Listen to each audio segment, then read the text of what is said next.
Welcome to our Monday vlog. I am so excited today to have such a fabulous guest. I have Susan Friedman, who is an internationally recognized niche marketing expert and how-to coach. She is a prolific author, having written 14 books, including her bestsellers, Meeting and Event Planning for Dummies, I love that, and Niches to Riches, How to Make It Big in a Small Market. She's appeared on a variety of radio talk shows and is a guest expert on CNN's Financial Network and Bloomberg's Small Business. She's the owner of Aviva Publishing and dedicated herself to working with self-published and nonfiction authors to bring their books to market and find the right target audience to deliver their message. Susan also hosts the very successful weekly podcast on Book Marketing Mentors, which I was just a part of too. So welcome, Susan. I'm really excited to have you. Thank you, Juliet, and hi to all your fans and followers. It's wonderful to be here.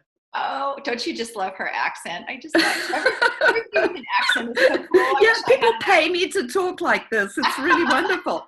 You know, if I was in England, they wouldn't do that. There you I go. sound like everybody else. I was just going to say, nobody pays me to talk like this. No. Yeah. Go to England. They would. They love American accents. Okay, I'll have to go there. Although all the princes are taken, I'm not quite sure.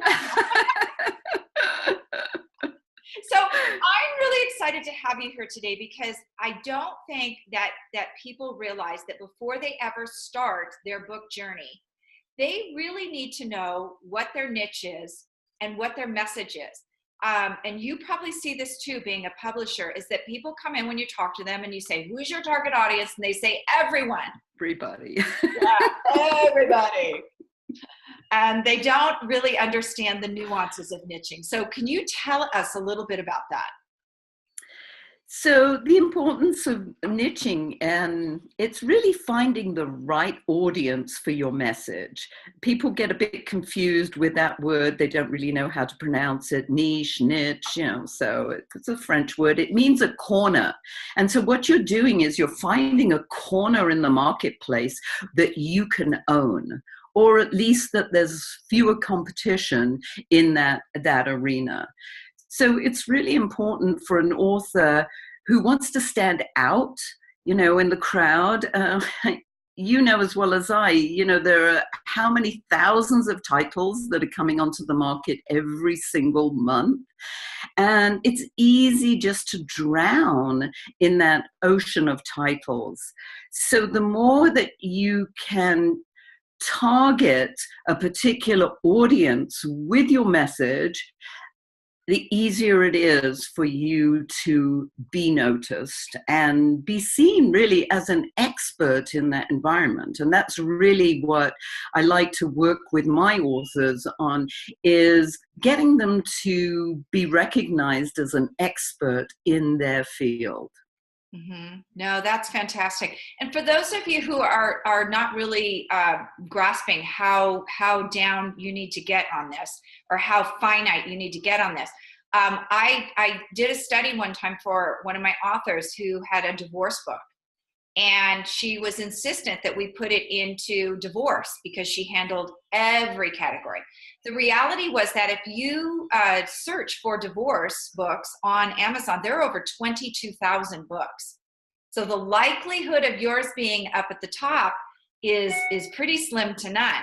However, if you are able to niche down into, let's say I help divorced couples with children, let's say a toddler to 3, or teenagers, those are entirely different groups of people. And if you actually put in like toddlers, you help toddlers, there are only about 70 books. So that's the importance of really deciding where you're going to be in that marketplace and really niching down on a particular area that you service. Exactly. It's interesting you should talk about the divorce, because my girlfriend started a blog which has turned into multiple books on dating after 40. her Mhm. husband, after 20 years, decided to leave her. And then, she's left and she's over 40.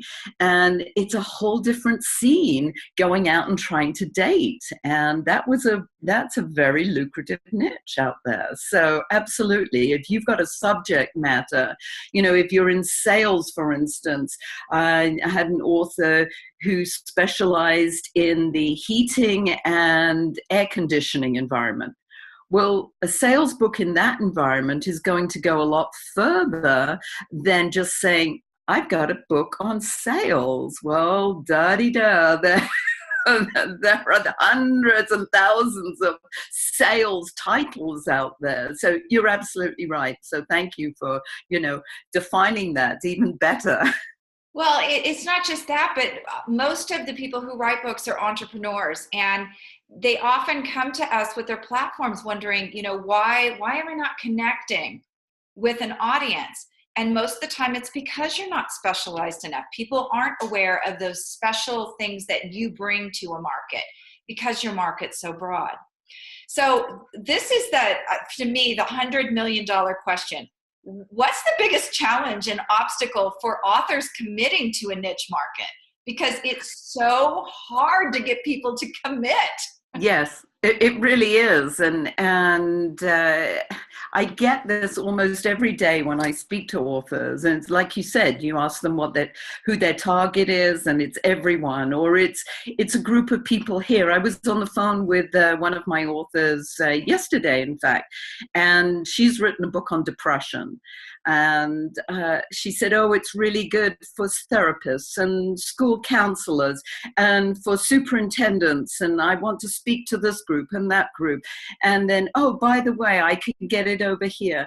I was like, we have got to just channel this so that you can get your message out to the right people, rather than, be all over the place, because that's so easy and it takes so much energy to do that. So really understanding, and I think it's just an education of realizing that it's okay to commit to one. I think the fear is, oh, that means I can't sell to anybody else. What if somebody in another industry wants to buy my book? Well, that's all right. You can sell it to them. It doesn't mean you have to put your energy into that market because you sold 2 books to somebody in a completely different marketplace. So just understanding. And so I think between what you do and I do, Juliet, the education is just so critical for authors to realize how important it is to find the right audience. And I think the other part to this too is the message, is really honing down what is their message. I had another author over the weekend who is going to give her first talk to a women's group. And I said, well, okay, we'll list out your benefits, your features. What do you want to say? What is your message? And what does that mean? What are the benefits to that? Well, she wrote out things like, well, I'm going to share my story about my struggles. I'm like, that's adjunct to the message, the point that you want to make. So really narrowing it down in terms of the message and the different points that you want to make and what that means to your target audience is critical. Mm-hmm. No, I definitely agree with that. And I think that's where a lot of authors really miss it, is they get into their story and their process without really shining the light on how that alone doesn't help others. People want the stuff that's from the heart, and the process is from the head. Exactly. Yeah. And it's like, what's in it for me? Yeah. What am I going to get out of this? So every time I have a conversation with someone, I say, you're calling up because it's what's in it for you. You want to know, what can I give you? Mm-hmm. So yeah, there's, in the same way, your target audience wants to know what you can give them, because that's what's going to endear you to them, to buy your book, to buy by your programs, your workshops, any coaching, whatever you want to sell. And that's what's really important now. So, yeah. Yeah, that's very important. Now, there are a lot of benefits to niching down. And one of them that I'm going to mention before I hand it over to you from the marketing standpoint is it's expensive to market to everyone. That's why a niche is so important, is you can go broke marketing to that everyone group. What are some of the other benefits? Exactly. I mean, that's probably one of the most important ones, is understanding the efficiency of marketing, because as you rightly say, it can get very expensive, and there's only so many things that you can do on a shoestring or a zero budget. Mm-hmm. So you've got to be prepared to invest in some marketing, and to do it more efficiently and more effectively, you can do it when you're channeling to one particular market. It's going to make it so much easier. The other benefit too is it's much more profitable. You know, you've got fewer competitors in the marketplace, so you're no longer a generalist, but you're a specialist. And you just have to think and take that, let's say, into the medical profession and look at the difference in terms of profitability of what a specialist surgeon makes versus a generalist internist makes. You know, a surgeon who, let's say, is a cardiac, what is it? I've lost the words like now for it. A cardiologist who specializes in pediatrics. That's the word I was looking for. Oh, yeah. Yeah, a pediatric cardiologist. So I speak for a living, you know, but the words don't always come out. Not today, you don't. Yeah.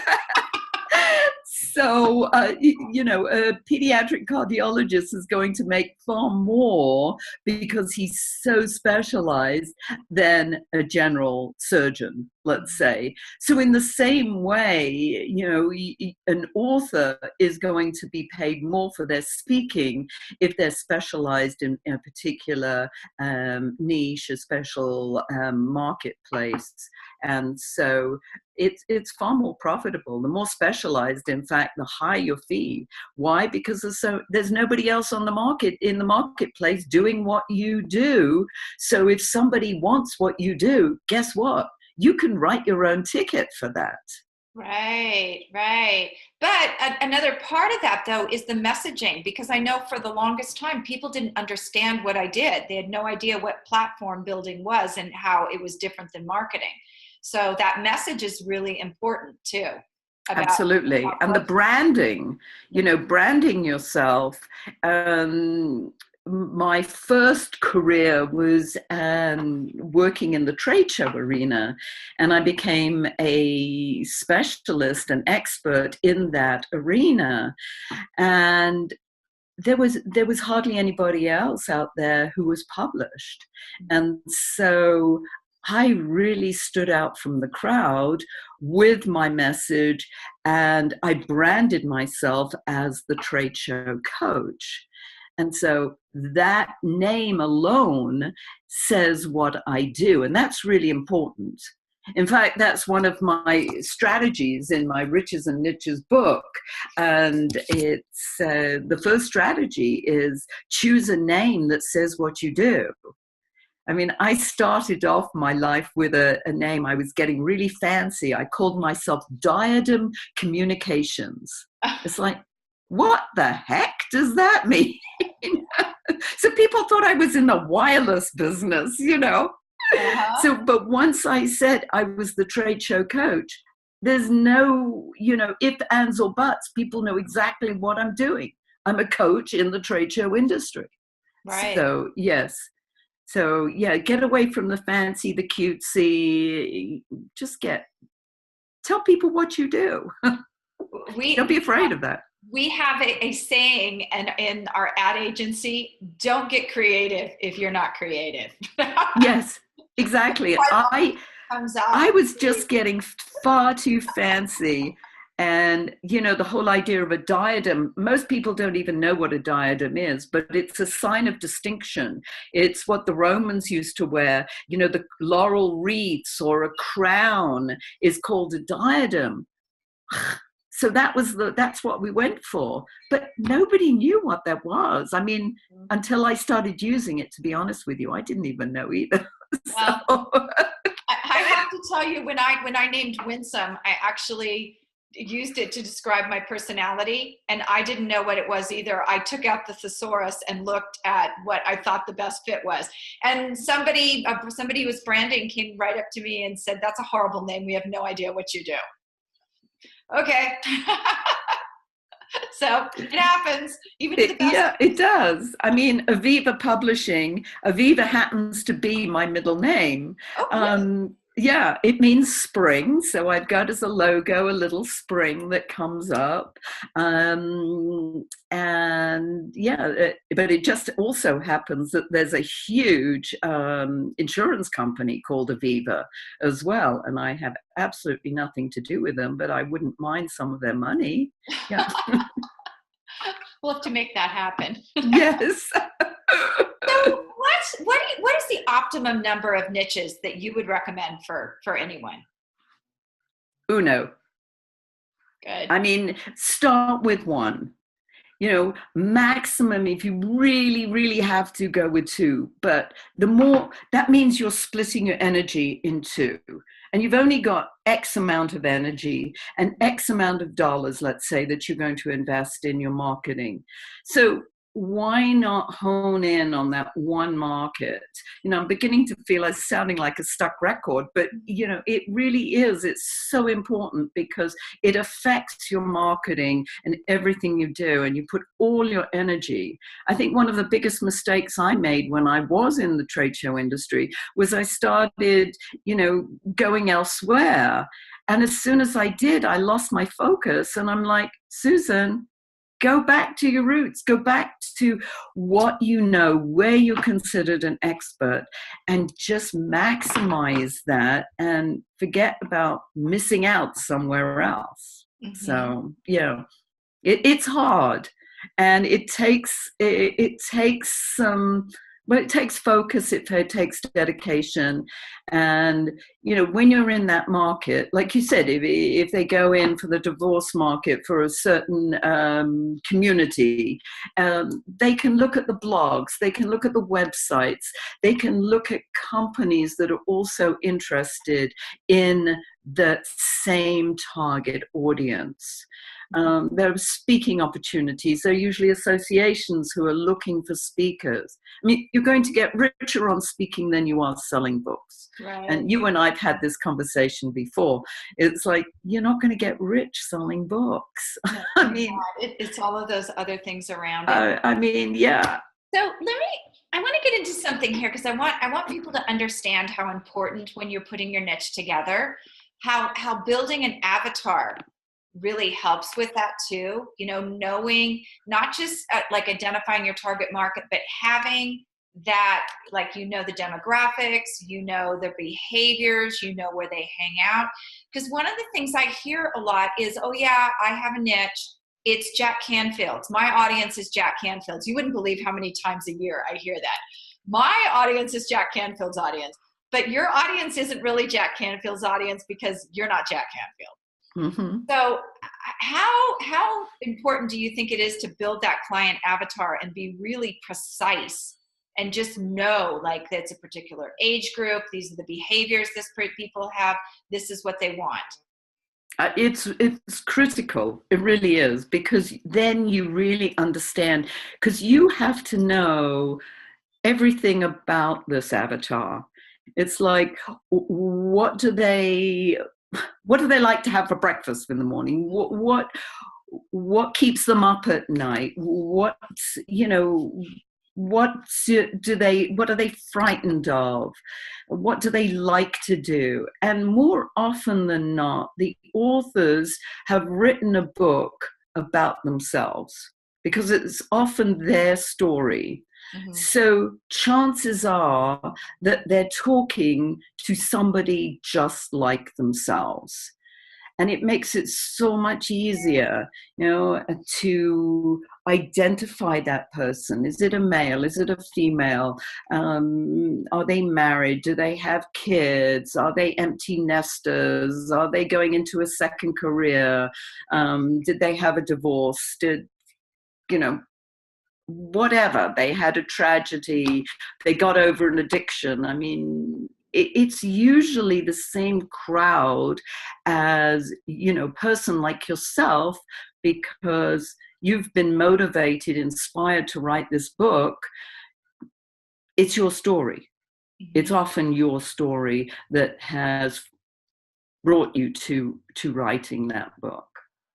No, I definitely agree. And from the marketing aspect, we are moving more and more into the marketing being the consumer experience and everything being experiential. So that's yet another reason you really have to know on your marketing end how you can provide the best consumer experience, not only for your books, but your products and services as well. So I think behaviors are becoming a bigger, more critical factor. Absolutely. I'm hearing this more and more, is that they call it neuromarketing, I believe. It's really just getting into the brain and how your avatar, your target, how are they thinking? What do they feel? Because there's just so much out there. And if somebody doesn't relate to you, if they don't feel that you're really interested in them and how they can succeed, they're going to go elsewhere. So they really have to feel that you are interested in them, and that you want to see them succeed. And I know this is one of the reasons that you do this, and I do my podcast, the Book Marketing Mentors one, because we're giving such incredible tips and techniques to people who are hungry. I mean, people are hungry for information. So, yeah. They definitely are. So you have a giveaway for us today. And by the way, not only is Susan giving this away, she is a part of our platform building tips and tricks community. So if you have questions, she's in there and she can respond to your questions as well. So but tell us what you have for us. So first of all, I've actually got two things that I thought might be useful. Actually, I think I'm going to make it three. I'm going to be really generous today. Wow. How's that, Julia? There's one you don't know about. Okay. So one is 10 questions to find your niche or your niche market. And so these are 10 very distinct questions that you need to be asking to identify that marketplace for yourself. Then I've also put together 112 profitable author marketing income streams. Wow. So those authors out there who want to know how they can make money as well from their book and other ways in which they can make money, that should be interesting. Okay. And then... Hold on, hint, that's all of you. Yeah.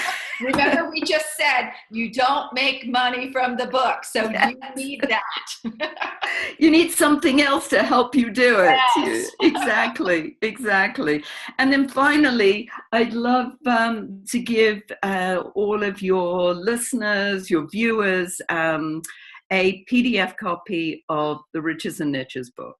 So that's awesome. So I will put that together as a zip file, and if they email me at Susan at let's do the easy one, Aviva, and that's AVIVA Pubs, which is short for publication. That's PUB for Bertie, S for sugar.com. So avivapubs.com. So Susan, SUSAN, at avivapubs.com. Tell me that you saw me on Juliet's show, and I will be more than happy to send that to you. And if you would like a 15-minute introductory consultation with me, you can do that as well. So I'll send you a link to sign up for that. So that's 4. Oh my goodness, am I Wow. crazy? I'm giving the farm away, Juliet. This much value. That's awesome. Thank you. Susan, we loved having you today, and thank you. I look forward to everybody downloading all this stuff. Thanks for the opportunity. It's been a pleasure. Thank you, everyone.